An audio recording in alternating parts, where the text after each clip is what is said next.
Jane? I'm ready. Okay. 응답하라 여친. Go to the into the shit. Back to the 경 to the Jew. Hey. We have an in-studio guest today. Yes, and we she is a do. good friend of ours. Mm-hmm. It is Sara Upshaw. She is the owner of OHSUN Banchan downstairs. Thank you for having me. Thank you for coming, Sara. And we have to say, this is kind of overdue. We've always wanted to have you in for just an in-studio, full episode interview. I know we did an event, a live event back in November at OHSUN, and you hosted us, and that was such a great event. But we really wanted to have you here today. We've been talking about it forever. Yes, yes. Not only to uplift you as one of essential small business owners in Pioneer Square, but also it's very timely because of everything that's been happening in this neighborhood. So give us a little background on how you opened up OHSUN and a little bit of history. Yeah. So I decided to open OHSUN after lockdown. So basically I was working a corporate job. It was taking the life out of me. And I think like a lot of people during the major part of the pandemic, it was like, what do I really want to do? Like what's worth fighting for? And I realized what's worth fighting for me is making people feel comfort through food. So it wasn't necessarily going to be a restaurant, but I knew food definitely, but also people.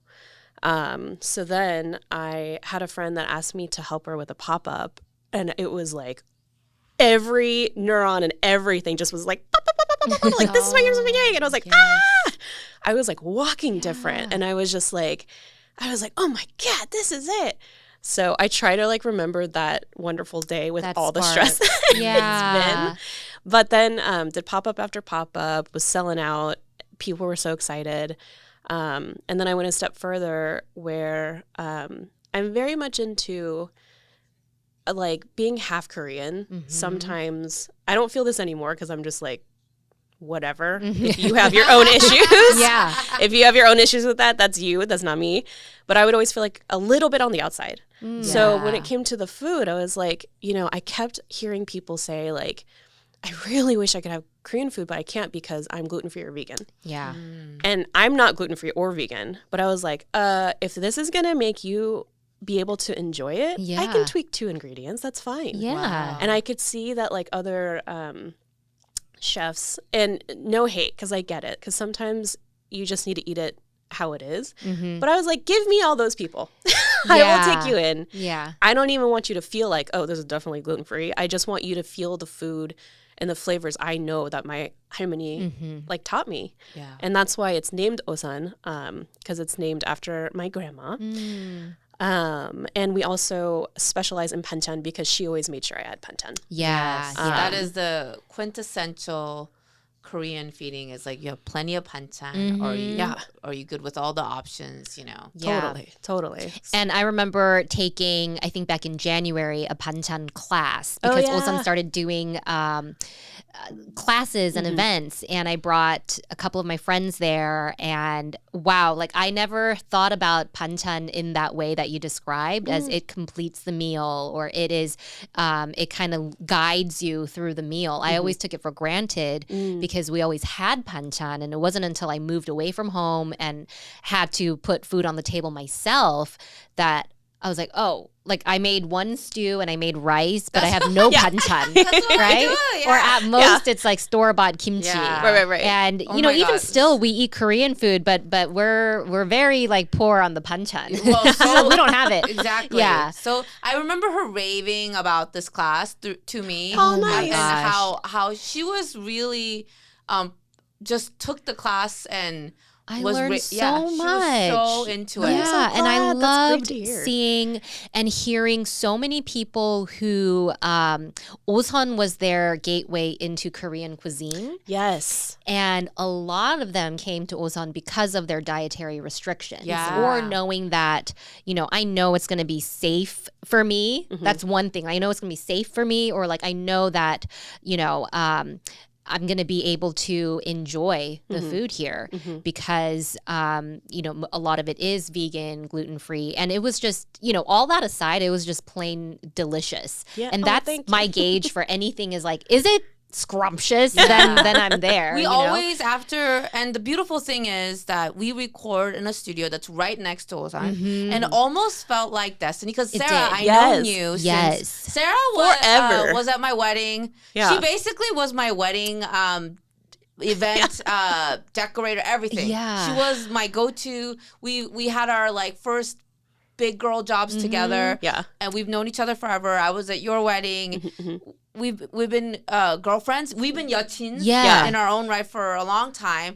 And it just so happened that we switched over our recording studio. And then Blake, he owns NAS Studio here, right next to OHSUN. He's also part of Pioneer Square. Right. And we came because we followed Blake. Yes. But we did not know that it was like in the same building as OHSUN. And I knew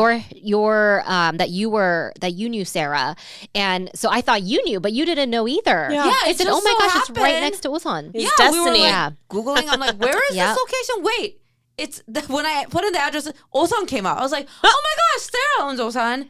I get to see Sarah now. But it legitimately is right next door. And so after we do our recordings, we go right over to Sarah's restaurant to have lunch. And kimbap every day, all day. I'm like, no, you did not run out, Sarah. You know I'm coming. And my favorite is like the really, really homey, like just the soups and the rice. And we can smell it, and we're like, oh, we have to go eat there right after.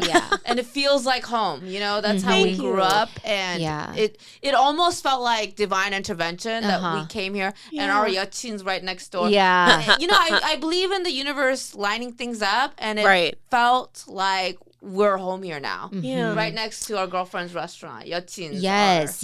And, you know, saying all that, we've been able to just hear your story and your experience throughout the seasons of how it's been. And we love seeing all your successes and champion you every time you're catering a big event or, but to be real, it's been really a challenging year for you, hasn't it? Ass off. Yes, I have been. Tell us about that. Actually, what we were saying earlier before we started recording, I was telling Ellen and Jane that like people always ask me, well, but what's wrong? What's going on? And you can't explain it even in like an hour. So being able to have you guys when you come down after your recording to like have lunch and I always feel bad. I'm like, here's all the things that are going on. But it's really, we're invested because we come down to your shop and then we hear this side of you, this being like a Seattle business owner on the daily. And I'm like, wow, this is such a struggle. Yeah. And people don't know. I didn't know. Before going into this. People always ask me like, would you do this if you knew everything? And I'm like, I don't even know. I don't have that luxury to even daydream about that because I'm dealing with things on the daily. Like the community that I was talking about that I wanted to foster, I truly believe that we're there and we finally have like the regulars that are wonderful, the people who got just diagnosed with celiac and they're like, I haven't been able to have Korean food for like 10 years. Oh my gosh. My favorite though is like when the Happy kids come in. It's so sweet. And I'll hear like the mom, she goes, That's Sarah. She's a Happy too. And they're like, oh, it's so sweet. I love it. I just, the people are what gets me through it. Now, the people trying to just like knock me down is this goddamn city. So that's the thing that's so unusual because Seattle used to be known for fostering small businesses. Yes. And they sure love to PR all about it. They love to say that. They love to say it. Yeah. But what's actually happening is we have all these people collecting paychecks that are supposed to be supporting us small businesses, but they still get to collect the paycheck whether we are operational or not. we keep like shutting down all these small businesses. They say so Seattle's hard a ghost town. Exactly. Do you know what the retention rate is in Seattle and Pioneer Square specifically? I don't know the specific numbers, but like you could just walk around and see. It's wild. And it's different things, like it's never going to be like one fix. It's a larger problem, of course. But like how I like to describe small businesses is people have the mistake of like, oh, you just want to succeed. And I'm like, no, I'm part of an ecosystem. Businesses are part of ecosystems. And the reason why ours is dying is because we don't have like bigger names in here too. We don't have grocery stores. We don't have residences. Yeah. We don't have all these things that need to foster a neighborhood. Yes. And it's wild that this was the first neighborhood of Seattle. We have this historic buildings everywhere. Yeah. It should be like the destination. Yes. And tourism is what will help bring our economy back. But instead, we have all this neighborhood that's getting like desolate, and landlords or owners that are outside of the state are allowed to keep places vacant because they're waiting for I actually heard this, waiting for like a Sephora to want to come in. Really? Yeah. They're not going to want to come in. No. That means they're so out of touch. They're in New York, they're in LA, they don't know what's going on. Meanwhile, we're all suffering. But the biggest thing that's currently happening right now, and what you guys have seen the most of, is this beautification construction. That is I mean, Blake is chuckling because is also... as a tenant here, he deals with that too. And there are some weeks where we're recording and we hear the drills and stuff, and we get it, right? Construction is just a fact of life in the city. Yeah. But we're seeing the very real effects and impact that it's having on a business like yours. Exactly. Seattle is very odd. Excuse me. It's when I say Seattle, I have a deep love for Seattle. Yes, I've been here forever. I love it. I'm proud to be able to fight for it. Yeah, no, I've known you living in Seattle. You love Seattle. Yeah, and I live downtown. Yeah, which is way too expensive, but like that's where I ended up, and I just love this city so much. But there are certain individuals that are making decisions like they love to tear things down and build something new, and they go, that fixed it. And it's like, no. Businesses went. They had to close their doors because of this, and now it looked like parts of it look like Bellevue. Like what? We're not that. We're Seattle. Yeah. And it's so much rich history here, right? So why do we keep like tearing it down? You look at old photos, and it's just disheartening to see how much it's changed. But Pioneer Square is holding on. We're trying so hard. Yeah. And so the construction. Specifically, it's right outside my restaurant, and it's called the East-West Corridor, and it's part of the whole big waterfront project that's happening. I think it was like $220 million that they put into it. One time me and Jane were eating there, and the table was rattling. While it was like, oh, wow, we're eating through an earthquake. Right. So fun. Yeah. Isn't that great? That they're like... They're like, you're fine, but you can still open your business. Right. They're like, well, we'll never block the door, is what they and I'm like, okay, but like... What about parking, accessibility? All of that. Yeah. How about enjoyment of the space? Like people... I know that there's this thing that came out of like 1 out of 13 people are like millionaires in Seattle now, which I'm like, wow. 1 out of 13? Yeah, something like that. Oh my gosh. And I'm just like... But there's a lot of us, we're broke because this city is too damn expensive. What has beautification done for you? Right now, it's just causing me to almost close my business. Wow. So it's, we're asking people to come and spend their money with us, but then it's like, just don't look at the bulldozer, sorry. And then the fun part too was part of that construction, they closed down the sidewalk for a couple months, and then a drug ring happened right outside. And they were threatening me and my staff and some of my customers. Oh, I remember when all the cops were right there when we were trying to go to our, we actually saw that. Yeah, it happened because they knew people weren't going to walk up and down. And it's like, with all this, it's interesting because I don't think they're used to people saying anything. Until they met me. So this beautification process, what did they beautify? Just the streets? The streets. So like what's it's happening? A new pavement? Yeah, yeah. It's so the sidewalk was higher up than other places. And so they made it the same level, the street and the sidewalk. That's very specific. The sidewalk is very steep. Sure. Right. Yeah. And like there's things that you can do, and they're saying to make it more ADA accessible. I agree. Because actually one of our regulars, he's in a wheelchair and it was hard for him to navigate. So I get it. And I actually put in a request with the city when I first moved in. I was like, the pavement right outside my restaurant is like really dangerous. I see people trip all the time. Yeah. I'm like, fix that. Fix that. But it didn't need to be the whole street. street. Which took away parking. Yeah. Like there's less parking spots now. I think they put in flower pots. They put in flower beds. Woohoo. They did. Also, all the they're like, we're going to put the indigenous plants or something like that. And like, they're already dying because they put in ferns when it's full sun. Wow. So it's things like that. But also the funny thing has been, because we have very big windows in the front dining room, I see people, they think it's a promenade now. You can't tell it's a street. So they keep just walking. I see. Like tourists just walk down the middle and then they're like, oh, and then they almost get hit by a car. Oh, because the street is level with the sidewalk. But they did this in part, they said, for safety. So, so anyways, the problem is, the biggest problem right now when it comes to the reality of what we're dealing with, it's not just like inconvenient.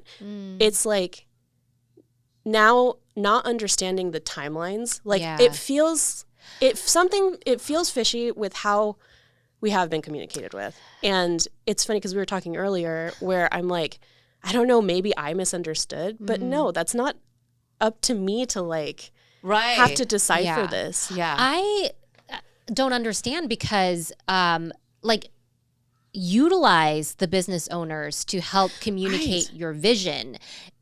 You know, explaining like this is inconvenient, but the vision is it's going to be so much better. It's going to help revitalize this area. But you need to build that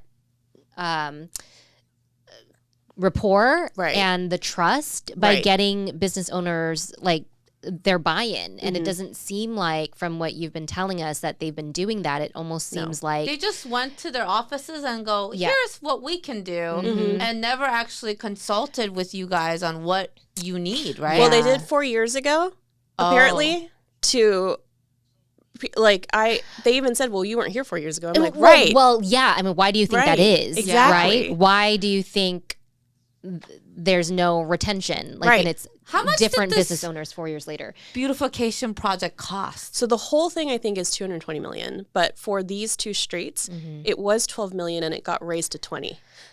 So it's insane how much money they can put to things that is approved or whatever. But for you, I think the frustration has been you having to put everything on the line in your very livelihood. Right. And not feeling heard by people who should be listening to the business owners and should be seeing, okay, how can we mitigate some of these impacts? Is there a little bit of money in the pot to, alleviate some of that stress during that time? I mean, was any of that addressed? Yes and no. So it was addressed when I brought it up. You had to bring it up first. Yes. First I had to bring it up. And I was like, wait a minute.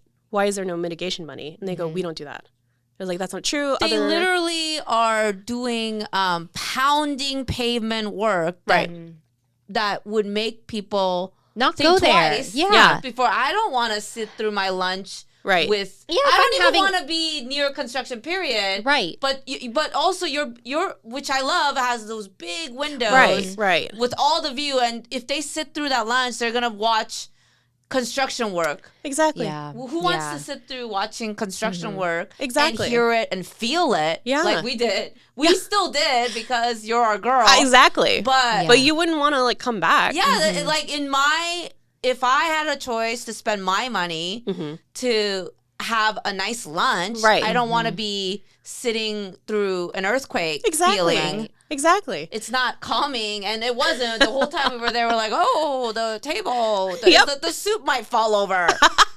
And yet you're not getting compensated at all. Right. And not even like interruption. Yeah. What keeps happening is I I have been very vocal to the point where I do feel like I have an X on my back now because I'm just like, that's too not bad. good. Yes, no. because all I'm doing is giving. Like you said, everything is on the line. My finances, I do not come from money. Yeah. I also didn't have that much. I can attest to that. Yeah. I know this girl has no money. You know. I also didn't have that much.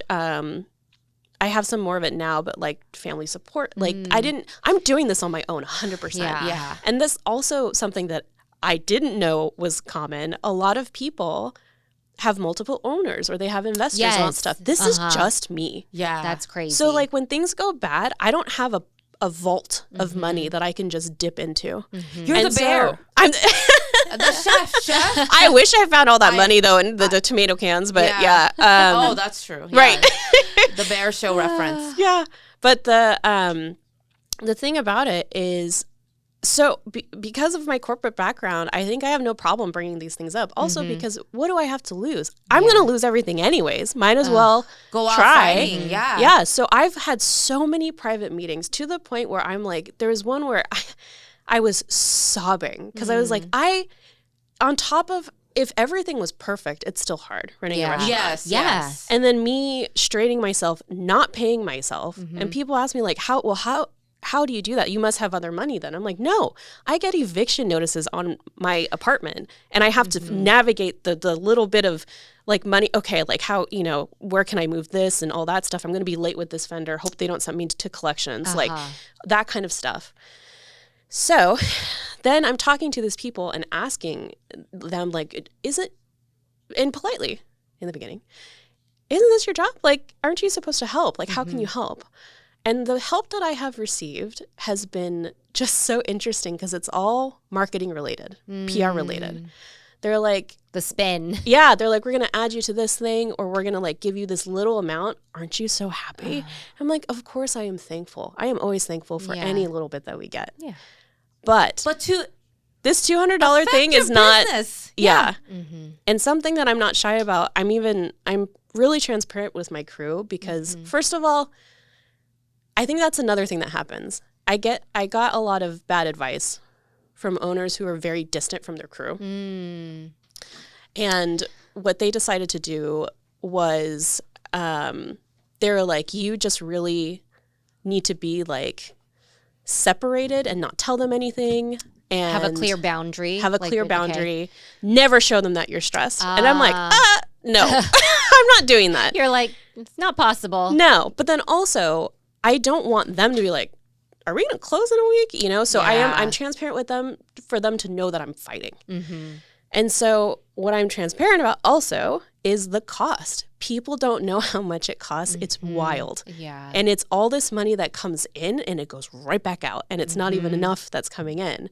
So for us, there's like a good business standard or practice is like third, like your costs and stuff. And for us, for OHSUN to run, it's $40,000 a month.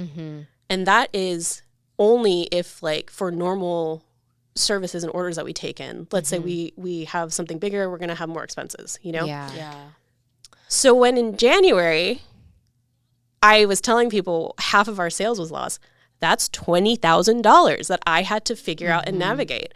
And each month we didn't all of a sudden the next month, like, oh, it's fine. Everything's cool. We've been bearing into a hole all last winter. And this is also the whole neighborhood. We talk to each other. We talk numbers. We are very open because we're all going through this together. So winter was particularly bad. And then the construction happened. And then we were like, you know what? I know. This is also what I feel bad about when I do tell people the truth. I can just see like the color go out of their face. I mean, I think, this is what people have to know because we love to celebrate the small successes and wins of new restaurants that are opening, particularly Korean restaurants or Asian restaurants. But then you have to know that it's really high stakes and really high stakes.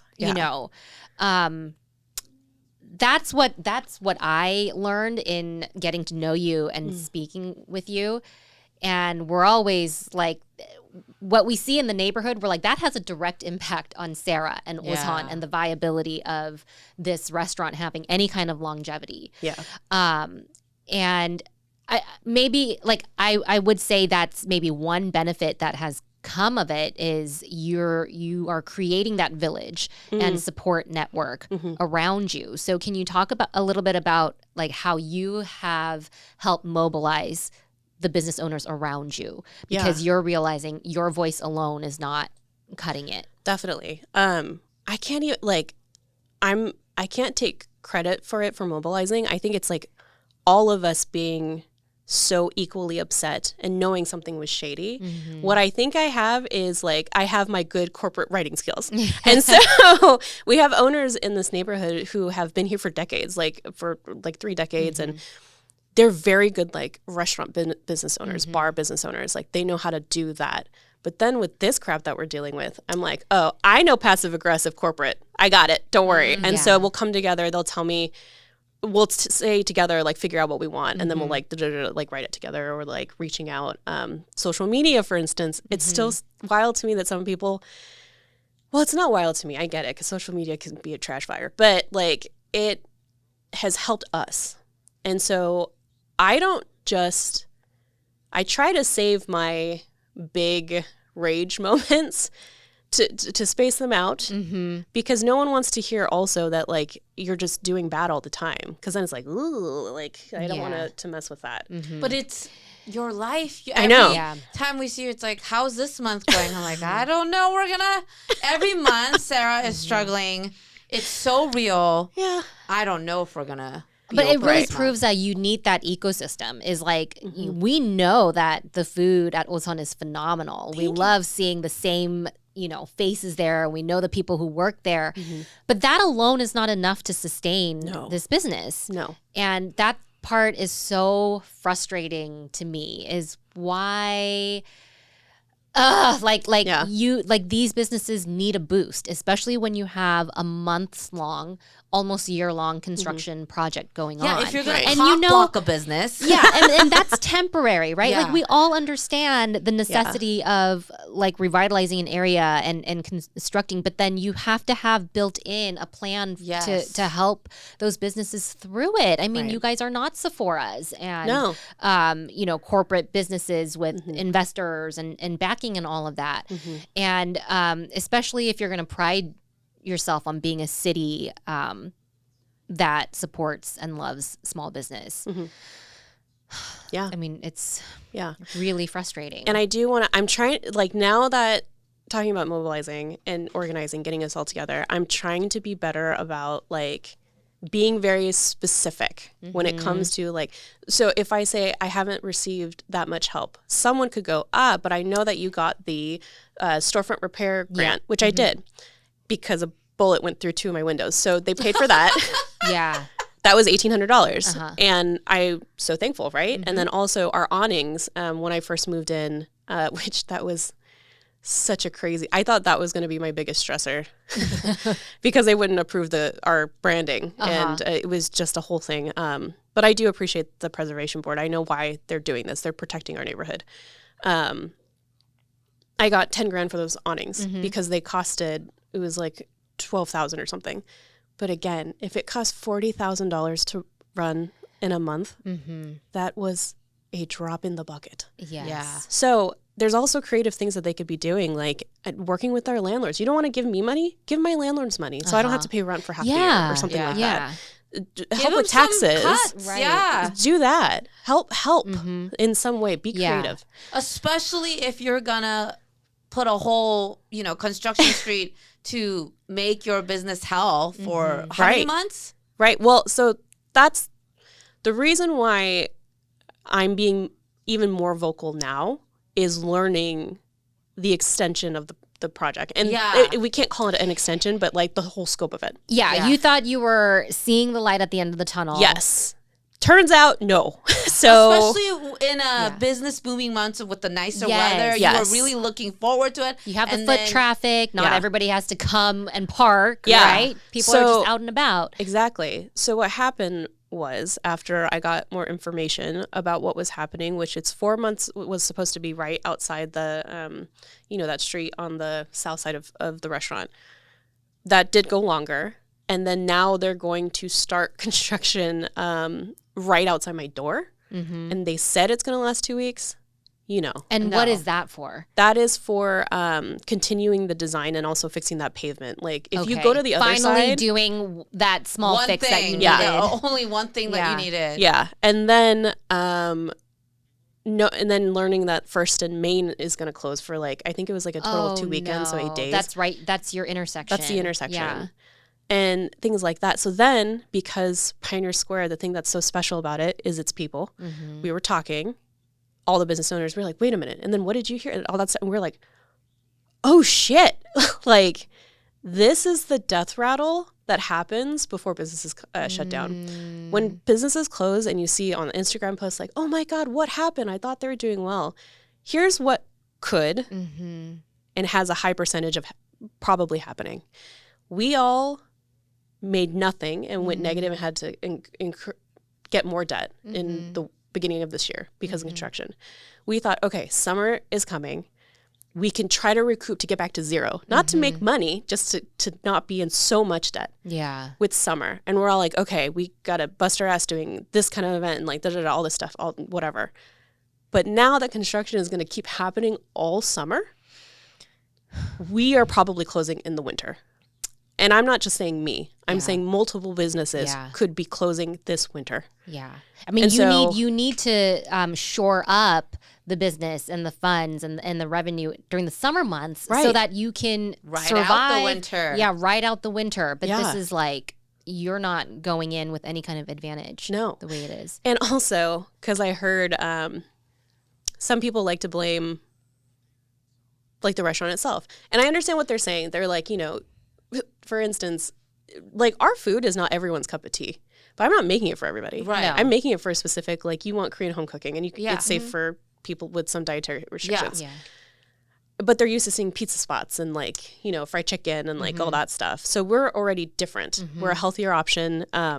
That's why we've been becoming more popular with catering and things like that with offices. But the amount of times I've pivoted, I'm not just sitting here going, oh no, what do I do? You're constantly adjusting. You've been very creative. Adjusting. Yeah, you've been very, exactly. You've created a space where there's so much art happening. It's a beautiful space to walk into with full of light and full of joy. Yes. A lot of events. We've done our own events there. Yes. So many times. You're sustaining other businesses. Yeah. Young Super being together. In there. Right. That's the thing. This business, it's so much bigger than me. Yes, I hope to get a paycheck one day. And I'm not trying to make millions. I'd like to make an average amount so I can pay my bills and not cry. And so there's that. But I also employ people. Yes. I help this particular community. I help the small, other small businesses either trying to make sense of their navigation of their business world. You've gotten just the richest education of going through this fire. So I want to ask you before we wrap up, what do you need from us right now to support not just OHSUN but also Pioneer Square and the businesses here? What can we do now? So I've really been thinking about this because I'm is it a petition? Is it what's that? But I think the best help right now is just spreading awareness about what's happening and contacting people. Number one, if there's only one person you remember, Councilman Saka. Rob Saka is someone who was newly voted in this year, and for some reason our district is now redrawn. So Pioneer Square is not part of downtown anymore when it comes to the jurisdiction with the council folk. He now has us in West Seattle. And so West Seattle has been... That doesn't make sense to me. I don't know why that happened. I would actually love an explanation still. But I'm trying to take this as an opportunity because, being a small business owner, you're just constantly problem solving. So I'm you know what? He doesn't have to deal with the rest of downtown. That's great. Yeah. So we're a smaller problem. I mean, we're a big problem, but we need... Give us some attention. Yes, give us attention. We need some attention. We're your neglected child. Exactly. That's how it feels. Okay. So it's like contacting him and asking like, what's up? And then, and then if you want to go a step further, the Office of Economic Development, OED is what they're called. They are the people who are supposed to foster and help the small businesses. They even have it in their like job titles. And so that's why I get confused where they have all these resources and whatnot. And these are people that can actually make decisions and change, and they just have to sit and be creative. And they also just have to give a damn. So when you care, you'll make things happen. But I think they look at us as just, this is like a grimy neighbor. I think that's what they think. It's just a grimy neighborhood that like, we don't... I don't know if they don't think we're deserving of it, but we're just awful to feel that way. But I'm here to fight. I'm not going to let this. I'm not going to go down quiet because there's too much at stake. And I know that OHSUN is a part of like. I didn't mean to crack in my throat. That wasn't. I do get emotional, but we're so good for the community. So I'm going to make sure that we stay open as long as we can. Absolutely. Thank you for, sharing your time with us. I know you have your crew downstairs and you're like a little bit nervous about that. I know. It's like, it's weird. I feel like this is very important to do. We'll share all the, communication links and outlets and avenues that people can advocate on this episode. Perfect. And when you have a chance to stop by here, OHSUN Banchan, Pioneer Square, I tell all my friends. I have celiac friends who come, and we just hope and wish you all the success. Thank you. Yes. I appreciate you guys so much. You guys have been such huge supporters. I swear to God, like there's days that I couldn't have gone through it, but then you guys come for lunch and then I am happy. That makes us happy to hear. Fighting, Sarah! Fighting! Thank you.